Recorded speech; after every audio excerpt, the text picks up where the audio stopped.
Shalom saudaraku yang kekasih dalam Tuhan kita Yesus Kristus.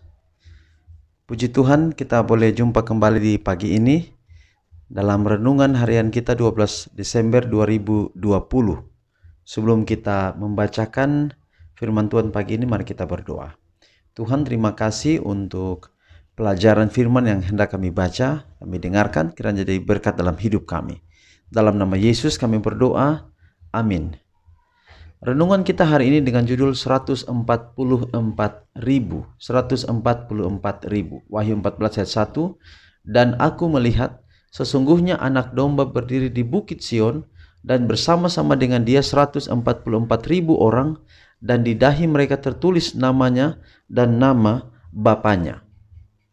Di atas laut kristal yang di depan tahta itu, laut kaca yang bening seakan-akan bercampur dengan api, begitu berkilau-kilau dengan kemuliaan Allah, berhimpunlah rombongan yang telah mengalahkan binatang itu dan patungnya dan bilangan namanya. Wahyu 15 ayat 2. Mereka berdiri bersama anak domba di bukit Sion, memegang kecapi Allah bersama 144.000 orang yang ditebus dari antara manusia. Dan kemudian terdengarlah bagaikan desau air bah dan bagaikan deru guru yang dahsyat, bunyi pemain-pemain kecapi yang memetik kecapinya. Dan mereka menyanyikan nyanyian yang baru di hadapan tahta itu, suatu nyanyian yang tak seorang pun dapat mempelajarinya selain dari yang 144.000 orang itu. Nyanyian itu ialah nyanyian Musa dan anak domba, suatu nyanyian kelepasan.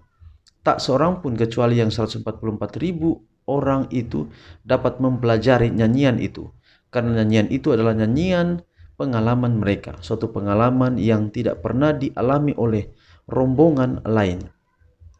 Mereka adalah orang-orang yang mengikuti anak domba itu kemana saja ia pergi. Mereka ini setelah diubahkan dari dunia ini, dari antara yang hidup, dianggap sebagai korban-korban sulung bagi Allah dan bagi anak domba itu. Mereka ini adalah orang-orang yang keluar dari kesusahan besar. Mereka telah melewati masa kesesakan seperti yang belum pernah terjadi sejak adanya suatu bangsa. Mereka telah menanggung penderitaan masa kesesakan Yakub. Mereka telah berdiri tanpa pengantara selama pelaksanaan terakhir penghakiman Allah. Tetapi mereka telah dilepaskan karena telah mencuci jubah mereka dan membuatnya putih di dalam darah anak domba. Di dalam mulut mereka tidak terdapat dusta. Mereka tidak bercela di hadapan Allah, karena mereka berdiri di hadapan tahta Allah dan melayani Dia siang dan malam di bait sucinya. Dan Ia duduk di atas tahta itu akan membentangkan kemahnya di atas mereka.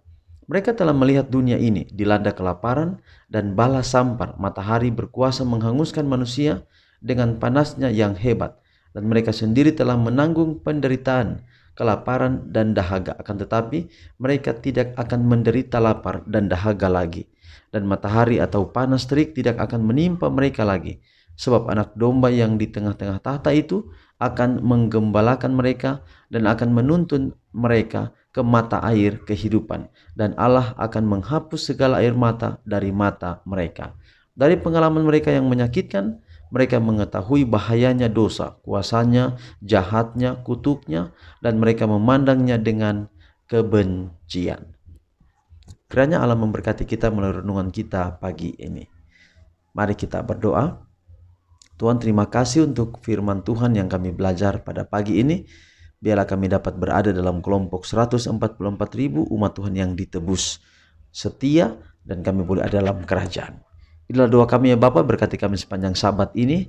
Terpuji nama Tuhan, dalam nama Yesus kami berdoa. Amin. Saudaraku, demikianlah pekabaran kita di pagi hari ini. Sampai jumpa di ibadah kita besok. Shalom.